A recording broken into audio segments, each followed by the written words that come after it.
심은 대로 거둡니다. 제목으로 하나님의 말씀 전하겠습니다. 여러분, 오늘 성경의 진리는 무엇이든 심은 대로 된다는 것입니다. 거둔다는 것입니다. 오늘 내가 맞이하는 많은 것들이 내가 어제 어떻게 시간을 보냈느냐에 따라 결정된 것들이 대부분이라는 것입니다. 최근 캐나다는 사실 경제가 2000년대 초부터 2012년 전까지는 매우 호황기였습니다. 석유가스, 광물 등 천연자원 수출 중심으로 인해 급격한 성장을 이루었고, 특별히 알버타주에서는 오일 샌드가 개발되었는데 이로 인해 수십만 개 일자리가 창출되었고, 전국적으로도 제조, 운송, 건설 등 거의 모든 분야에 파급 효과를 가져오는 등 일대 혁신을 이루었습니다. 거기다 건전한 은행 대출 정책 덕에 금융 시스템이 안정되어 2008년 세계적 금융위기 가운데도 캐나다는 거의 2년 만에 모든 것이 회복될 정도로 세계적으로도 모범적인 회복세를 보인 나라였습니다. 게다가 부동산 시장도 이 낮은 금리로 인해 호황이었고, 더하여 폭넓은 이민 정책은 숙련 이민자를 유입하게 하여 더욱 경제 발전에 기여하게 됩니다. 그런데 안타깝게도 2012년 이후부터 캐나다의 경제는 어려워지게 되는데, 우선은 2014년 배럴당 100달러 하던 유가가 석유값이 40달러 이하로 하락하며 수출이익이 급감하기 시작합니다. 이는 전체 GDP 성장의 30%를 차지하던 에너지 자원 수출에 심각한 타격을 주었습니다. 거기다 환경규제 강화로 인해 탄소세가 도입되었는데, 오일샌드는 이산화탄소 배출이 많아 규제가 강화되었고, 그때부터 투자가들이 이탈되기 시작합니다. 국제석유 기업들인 쉘, 토랄, 이퀴노르 등도 알버타 프로젝트에서 서서히 철수하기 시작했습니다. 거기다 적극적인 캐나다의 이민 정책은 양날의 검으로 작용하였는데, 문제는 속도였습니다. 급격한 인구 유입으로 인해 거의 모든 수요가 폭등했고 공급은 부족해졌습니다. 게다가 경제 위기를 잘 넘긴 것이 오히려 화가 되어 주택시장이 안정되었는데도 금리를 계속 저금리로 유지한 것이 부동산 시장 투자 경쟁에 과열을 불러일으킵니다. 따라서 토론토, 밴쿠버 등 대도시의 집값 렌트비는 급등하였는데, 지난 20년간 월급은 100% 오른 반면 주택가격은 300% 이상 넘게 올라 사회 초년생들은 집을 살 수조차 없게 됩니다. 그런데 전문가들은 지금이라도 캐나다 경제가 회복될 수 있는 가장 중요한 길이 한 가지가 있는데, 그것은 바로 돈을 인프라에 투자하는 것이라는 것입니다. 그동안 캐나다는 그들이 가진 풍부한 천연자원 수출에만 크게 의존하는 경제구조를 가졌습니다. 때문에 석유값이 떨어지자 큰 타격을 입을 수밖에 없었고, 거기다 인프라에 투자하지 못한 경제구조는 생산성마저 점점 떨어지고 인구 증가 속도마저 따라가지 못한 것입니다. 따라서 전문가들은 지금이라도 2천억 달러, 즉 300조 정도를 인프라에 집중적으로 투자하면 시간은 걸리지만 가까운 미래에도 경제가 회복될 수 있다고 말하고 있습니다. 그렇습니다, 여러분. 이것은 우리에게도 많은 것을 말해주고 있습니다. 모든 것은 심은 대로 된다는 것입니다. 캐나다는 한때 눈앞의 자원, 즉 석유와 천연자원에만 의존하는 씨를 심었습니다. 그러나 인프라, 기술, 사람에 대한 장기적 투자는 부족했습니다. 따라서 유가가 떨어지자 그 밭이 말라버린 것입니다. 우리 삶도 마찬가지입니다. 오늘 내가 심는 것이 단기적인 이익만을 위한 것입니다. 아니면 하나님의 나라와 영원한 열매를 위한 것인가? 우리는 생각해 봐야 합니다. 당장 눈앞의 이익보 성공보다 하나님이 기뻐하시는 가치, 즉 말씀을 심고 사랑을 심고 진리를 심으면 비록 그것이 늦게 자라날지라도 우리는 반드시 풍성한 열매를 맺을 수 있습니다. 또한 안정에 안주하지 말고 깊이 있게 심는 것도 중요합니다. 캐나다는 위기를 잘 넘기고 그러나 이제는 괜찮다는 안정감 속에 깊은 변화의 씨를 심지 못했습니다. 그것이 결국은 경제 침체를 오게 만들었습니다. 우리의 신앙도 마찬가지입니다. 기도 응답을 한 번 받았다고 멈추면 안 됩니다. 신앙이 평안하다고 안심하면 안 됩니다. 계속 뿌리고 심어야 합니다. 우리는 미래에 큰 변화가 있을지도 모르는 우리와 우리 자손을 위해 깊은 변화의 씨를 심어야 하는 것입니다. 그러면 지금은 비록 그것이 보이지 않아도 반드시 미래에 아름다운 열매를 거두게 되어 있습니다. 하나님은 이 세상 만물을 심은 대로 거두게 만드셨기 때문입니다. 따라서 성경에도 보면 아담과 하와는 하나님의 명령을 어기고 선악과를 먹음으로 불순종을 심었습니다.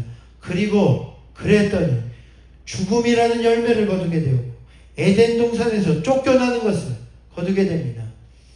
또한 가인도 질투와 분노로 아벨을 살해하는 것을 심었더니 평생 땅의 저주를 받아 방황하는 자로 살아가는 것을 거두었습니다.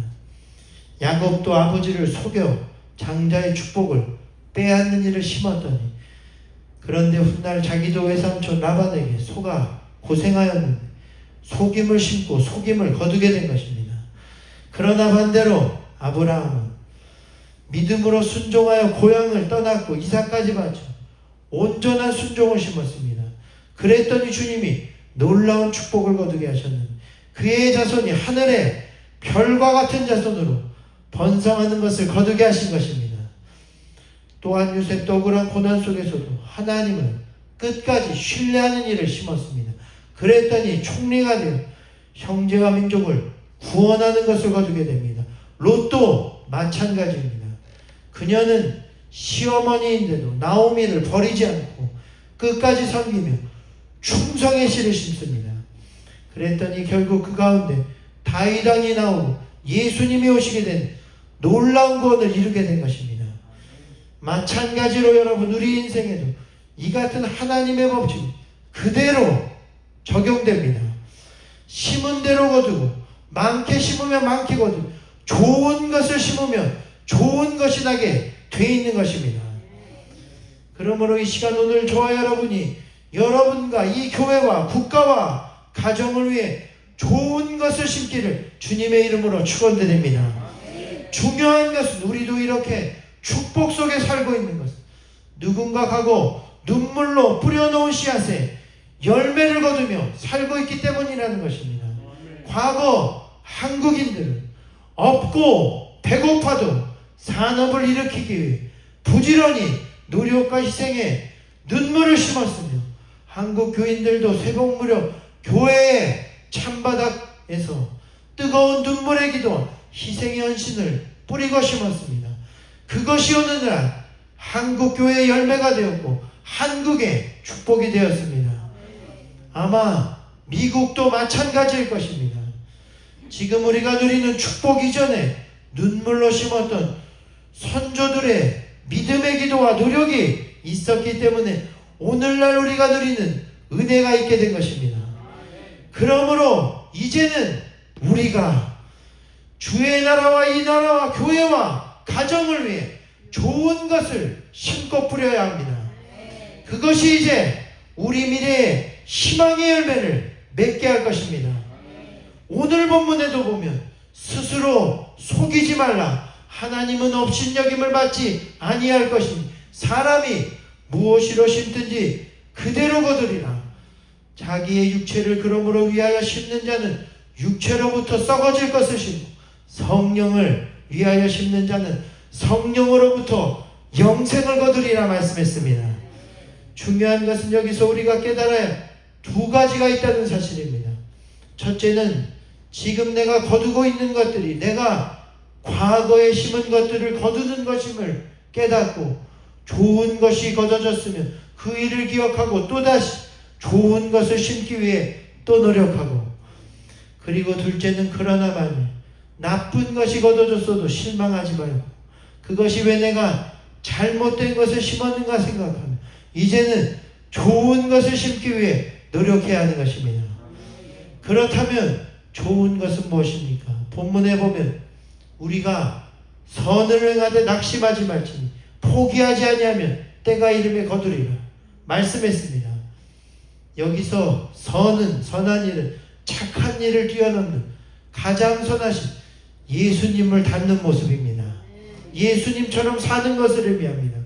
다시 말해 오늘 여러분, 예수님을 닮게 하는 모든 일, 즉 받기보단 베풀고, 또한 베풀 땐 조건 없이 베풀며 항상 나의 마음이 연약한 자에게 가 있으며 진리를 따르고 정의를 행하며 복음을 전하고 하나님께 순종하며 형제자매를 내 몸과 같이 사랑하는 일, 성경은 이 모든 선한 일을 심는 것이라고 말합니다.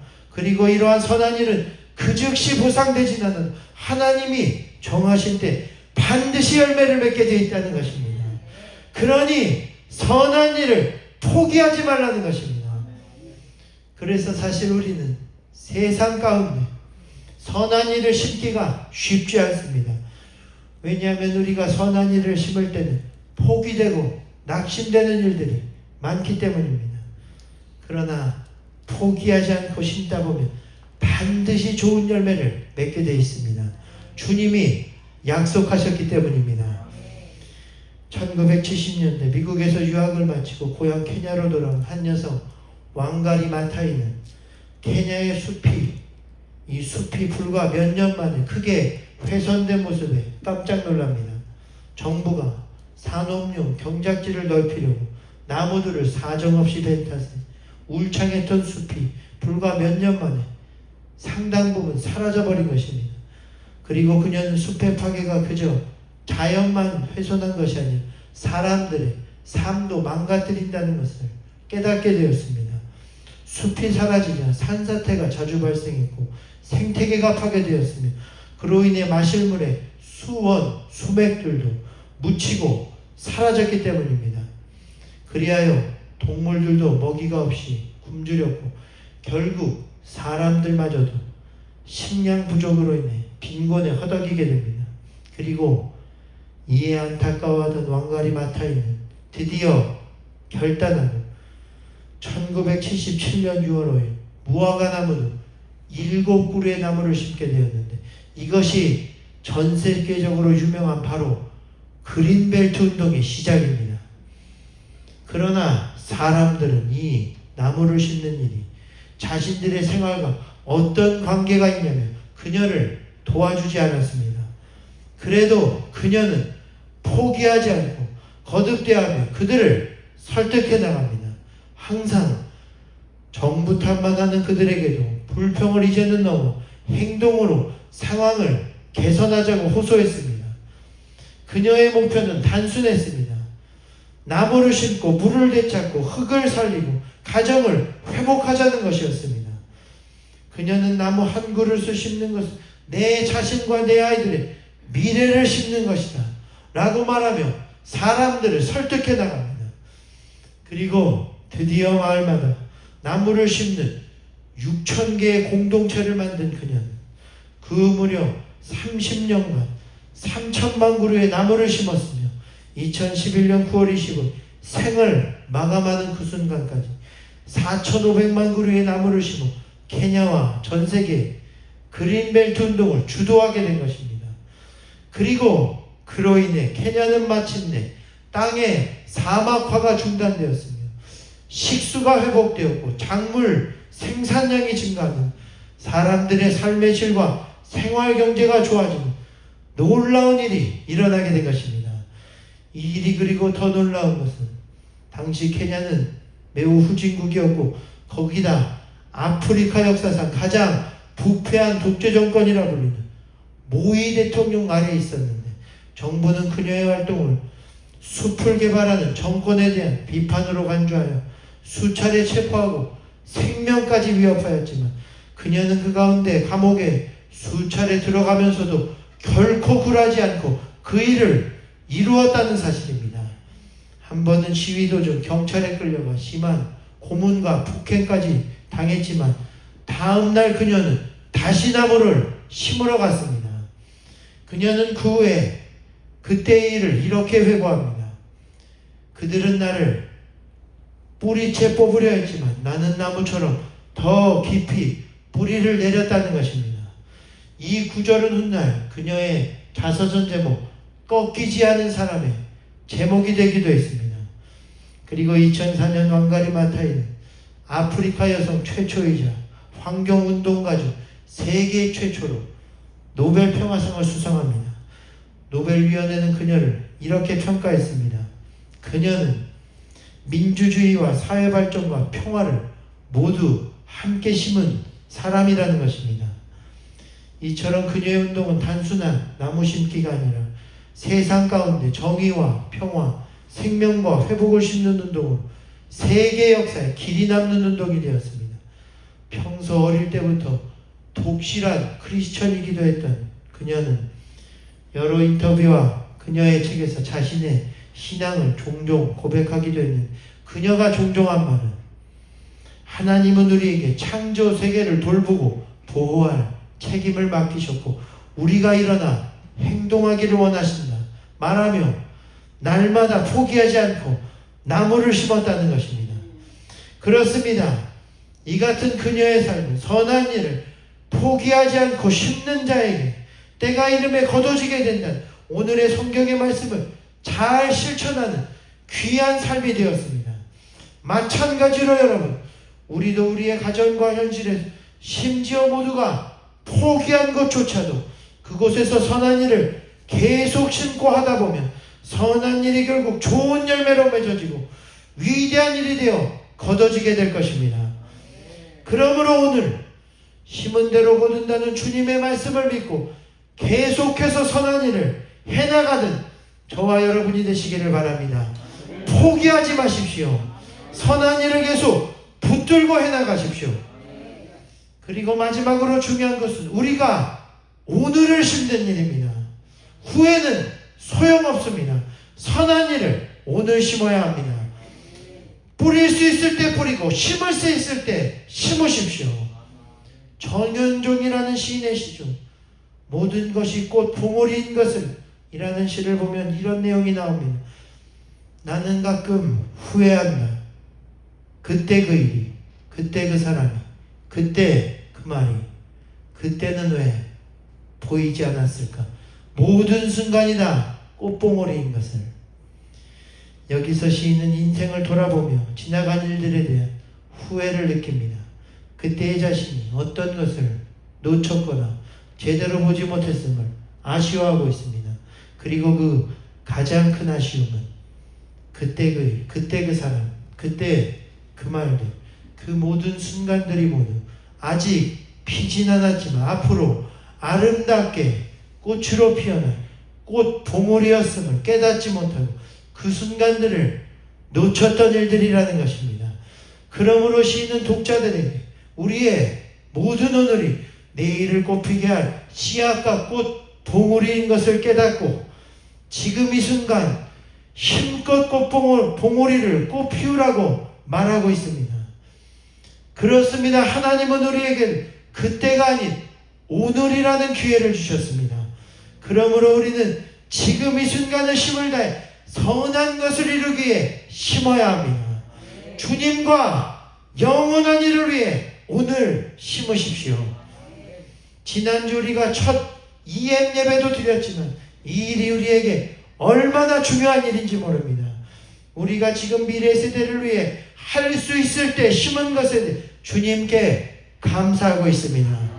우리가 낙심하지 말고 포기하지 않으면 EM과 자녀 세대를 위해서도 계속해서 심으면 그것이 나중 우리 자손들의 미래가 되고 희망이 될 것입니다. 또한 그 밖에도 우리가 심은 모든 선한 것들이 언젠간 좋은 열매를 거두고 사막이 다시 푸른 땅으로 변하며 생명과 구원의 역사가 있게 될 것입니다. 선한 일을 심는 일이 결코 헛되지 않도록 주님께서 놀라운 역사로 거두게 하실 것입니다. 그것을 오늘 믿고 가장 선한 것들을 심게 된 우리가 되기를 이 시간 마지막 주님의 이름으로 축원드립니다. 지금은 이를 위해 함께 기도하겠습니다. 우리 다시 한번 모든 걸음 대신에 찬양하며 기도하실 텐데, 오늘 우리가 심은 대로 거둔다는 주님의 말씀을 기억하고 가장 귀하고 선한 것으로 지금을 심어가는 우리 월드비전 살아가는 성도들이 되게 하여 주옵소서. 지금은 간절히 찬양하고 기도하겠습니다.